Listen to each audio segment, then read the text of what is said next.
വിളിച്ചു പറഞ്ഞു പ്രാർത്ഥിക്കണം കേട്ടോ. അപ്പൊ അവര് പറഞ്ഞു പ്രാർത്ഥിക്കാം. പക്ഷെ ഓപ്പറേഷന്റെ തലേ ദിവസം എനിക്കറിയില്ല, അവരെല്ലാരും കൂടെ പ്ലാൻ ചെയ്തു, ടിക്കറ്റ് എടുത്തു. അവര് അമൃതാനന്ദമയി ഹോസ്പിറ്റലിലെ താഴെ വന്ന് നിന്നിട്ട് മേളിലേക്ക് എന്നെ വിളിച്ചിട്ട് പറഞ്ഞു, ഞങ്ങൾ എല്ലാരും ഒരുമിച്ച് ഇവിടെ താഴെ വന്ന് നിൽപ്പുണ്ട്, ചേച്ചി ഒന്ന് ഇറങ്ങി നോക്ക്, ഞങ്ങൾ എല്ലാരും ഇവിടെ ഉണ്ട്, ഇനി അവനെ നോക്കുന്നത് ഞങ്ങളാ, ചേച്ചി റെസ്റ്റ് എടുത്തോണ്ടാ മതി. ഈ ഒരു സപ്പോർട്ട് എനിക്ക് കിട്ടുന്നുണ്ട്. ഞാനിപ്പോ 1-2 മാസത്തേക്ക് വീട് വിട്ട് പോകുന്നെങ്കിൽ എന്റെ കുടുംബം എന്റെ കൂടെ സപ്പോർട്ടിനുള്ളത് കൊണ്ടാണ് ഞാൻ ഇവിടെ ഇരിക്കുന്ന എല്ലാവരോടും പറയുന്നത്, സ്നേഹത്തിന്റെ അനുഭവങ്ങള് നമ്മൾ കൊടുത്താൽ നമുക്ക് കിട്ടും. സ്നേഹത്തിൽ കൂട്ടായ്മയിൽ വളരാനായിട്ട് ശ്രമിക്കുക. അതേപോലെ തന്നെ ഏതെങ്കിലും വീട്ടിൽ പ്രശ്നമുണ്ടോ ഇല്ലയോ എന്ന് കണ്ടുപിടിക്കാൻ ഞാൻ ചോദിക്കാറുള്ള ഒരു ചോദ്യമുണ്ട്. ഏതെങ്കിലും വീട്ടിൽ ഭാര്യയും ഭർത്താവും ഒരുമിച്ച് ഒരു മുറിയിലല്ല ഉറങ്ങുന്നതെങ്കിൽ, ഏതെങ്കിലും വീട്ടിൽ ഭാര്യയും ഭർത്താവും ഒരു നേരമെങ്കിലും ഒരുമിച്ചിരുന്ന് ആഹാരം കഴിക്കുന്നില്ലെങ്കിൽ, ഏതെങ്കിലും വീട്ടിൽ കുടുംബ പ്രാർത്ഥനയില്ലെങ്കിൽ ആ വീട്ടിൽ പ്രശ്നം ഉണ്ടാവാനുള്ള സാധ്യതകൾ വളരെ കൂടുതലാണ്. ഇവിടെ ഇരിക്കുന്നവരെ ആത്മപരിശോധന ചെയ്യാൻ വേണ്ടിയാണ് ഇത് പറഞ്ഞു തരുന്നത്. ഒരുമിച്ച് പ്രാർത്ഥിക്കുക, ഒരുമിച്ച് ഭക്ഷിക്കുക, ഒരുമിച്ച് ഉറങ്ങുക, ഇത് വളരെ പ്രധാനപ്പെട്ട കാര്യമാണ്. പക്ഷെ പല വീടുകളിൽ അങ്ങനെയല്ല. പണ്ടൊക്കെ വീടുകളിൽ അപ്പനും അമ്മയ്ക്കും ഒരു മുറി, പിന്നെ പിള്ളേർക്കെല്ലാം കൂടെ ഒരു മുറി, വരുന്നവർക്ക് അങ്ങനെയായിരുന്നു. ഞങ്ങളൊക്കെ എങ്ങനെയായിരുന്നു, ഒത്തിരി പിള്ളേരുണ്ടല്ലോ, അതുകൊണ്ട് ഒരു മുറിയിൽ എല്ലാത്തിനോടെ കിടത്തുമായിരുന്നു. പക്ഷെ ഇപ്പൊ അങ്ങനെയല്ല. അപ്പയുടെ മുറി, അമ്മയുടെ മുറി, മക്കൾക്കൊക്കെ ഓരോ മുറി, അങ്ങനെയായിട്ട് മാറുന്നു നമ്മുടെ വീടുകളിൽ മുറി ഉണ്ടാക്കുമ്പോ. അല്ലെന്ന് നിങ്ങൾ തന്നെ പറ, അങ്ങനെ ഒരു വ്യത്യാസം ഞാൻ കാണുന്നുണ്ട്.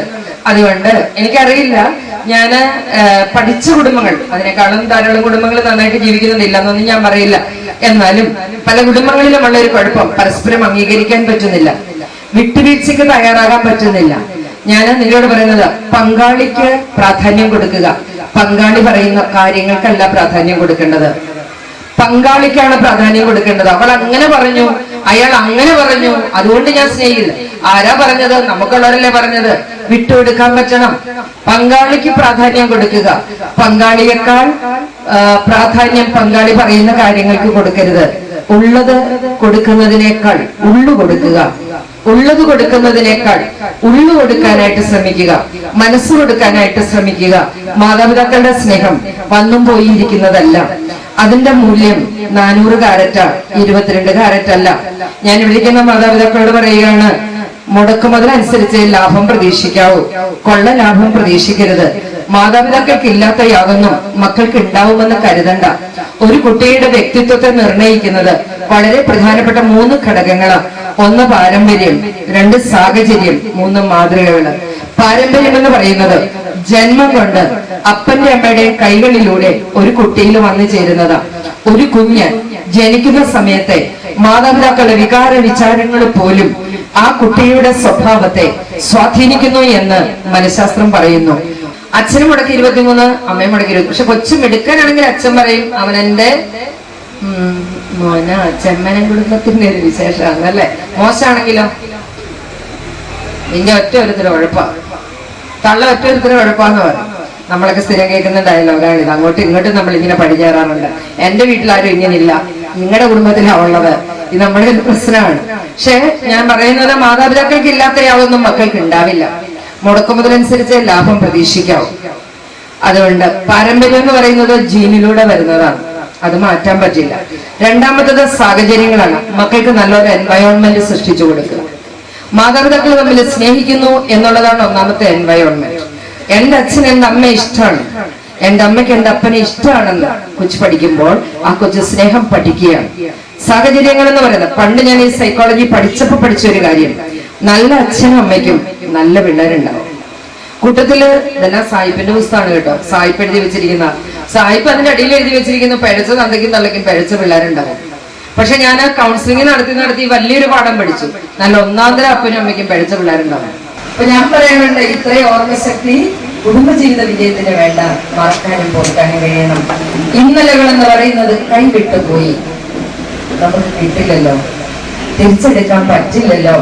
കൈവിട്ടു പോയതല്ലേ, പാസ്റ്റ് ഈസ് പാസ്റ്റ്. നാളുകൾ എന്ന് പറയുന്നത് നമുക്ക് അറിയില്ലല്ലോ, അടുത്ത കുടുംബയോഗത്തിന് ഇവിടെ ഇരിക്കാൻ പറ്റുമെന്ന് ആർക്കെങ്കിലും ഉറപ്പുണ്ടോ? നമുക്കറിയില്ല, അത് തമ്പുരാന്റെ കയ്യിലാണ്. അതുകൊണ്ട് നാളുകൾ എന്ന് പറയുന്ന ഒരു മിസ്റ്ററിയാണ്, നമുക്കറിയില്ല. പക്ഷെ ഇന്നെന്ന് പറയുന്നത് ഒരു ഗിഫ്റ്റാണ്. Today is a gift. അതെ, ഈ ദിവസം ദൈവം നമുക്ക് ദാനമായി തന്ന, അനുഗ്രഹമായി തന്ന ഏറ്റവും മനോഹരമായ ദിവസമാണ് കുടുംബാംഗങ്ങൾ ഒരുമിച്ച് കൂടുക. ഒരുമിച്ചുണ്ടുക, ഒരുമിച്ച് ചിന്തിക്കുക, ഒരുമിച്ച് പ്രാർത്ഥിക്കുക. എത്ര മനോഹരമായ ഒരു അനുഭവമാണ്. ആ അനുഭവത്തിലേക്കാണ് ഞങ്ങൾ വന്നിരിക്കുന്നത്. അതിന് തീർച്ചയായിട്ടും ഒത്തിരിയേറെ ശക്തിയുണ്ട്. ഒത്തിരിയേറെ നമുക്ക് വളരെ വർഷങ്ങൾ നമ്മുടെ തലമുറകൾക്ക് കൈമാറാനുള്ള പലതും ഇങ്ങനെയുള്ള യോഗത്തിൽ അവർക്ക് കൈമാറാൻ പറ്റും. ഞാനും അതൊക്കെ ചെയ്യുന്ന ആളായതുകൊണ്ട് എനിക്കറിയാം. അതുകൊണ്ട് ഞാൻ നിങ്ങൾക്കെല്ലാവർക്കും എല്ലാ ആശംസകളും നേരുകയാണ്. ഞാൻ എൻ്റെ വിഷയം ഇവിടെ അവസാനിപ്പിക്കുകയാണ്. സമയത്തിൽ കൂടുതൽ എടുത്തോന്ന് എനിക്കൊരു സംശയം, സോറി. അതുകൊണ്ട് എന്നോട് പറഞ്ഞ സമയത്തിന് മൈക്കല്ലേ കിട്ടിയില്ല, അതുകൊണ്ടോ. ഓക്കെ, അതുകൊണ്ട് ഞാൻ എൻ്റെ വിഷയം ഇവിടെ അവസാനിപ്പിക്കുകയാണ്. നിങ്ങൾക്ക് എല്ലാവിധ ആശംസകളും നന്മകളും നേരുന്നു. ചെമ്മനം കുടുംബയോഗം വളരെ വർഷങ്ങൾ ഇങ്ങനെ ഒരുമിച്ചുകൂടി തലമുറകളെ രൂപപ്പെടുത്തിയെടുക്കുന്ന വലിയ പ്രക്രിയയെ വിജയിക്കട്ടെ എന്ന് ആത്മാർത്ഥമായിട്ട് പ്രാർത്ഥിച്ചുകൊണ്ട് ആശംസിച്ചുകൊണ്ട് ഞാൻ നിർത്തുകയാണ്. എനിക്കിവിടെ കടന്നു വരാൻ അവസരം ഉണ്ടാക്കി തന്ന ഈ കുടുംബയോഗത്തിന്റെ എല്ലാ ഭാരവാഹികളും, പ്രത്യേകിച്ച് റോയിയാണ് എന്നെ ക്ഷണിച്ചത്. റോയിയുടെ നമ്പർ എനിക്കറിയത്തുള്ളായിരുന്നു. ഞാൻ പറഞ്ഞല്ലോ, എന്നെ അല്ല ക്ഷണിച്ചത്. എന്റെ മരുമകള്, ഞാനില്ലായിരുന്നു, ഓസ്ട്രേലിയയിലായിരുന്നു. അവളാണ് ഇതിനകത്ത് ഇതെല്ലാം എഴുതിയിട്ടത്. എന്റെ ഡയറി, എന്റെ ഫോൺ ഞാൻ അവളെ ഏൽപ്പിച്ചിട്ടാണ് പോയത്.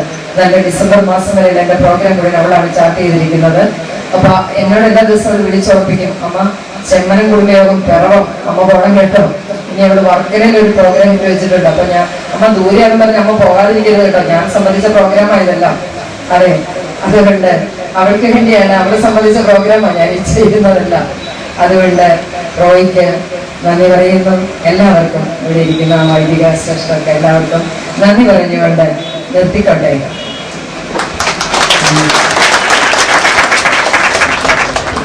Thank you very much.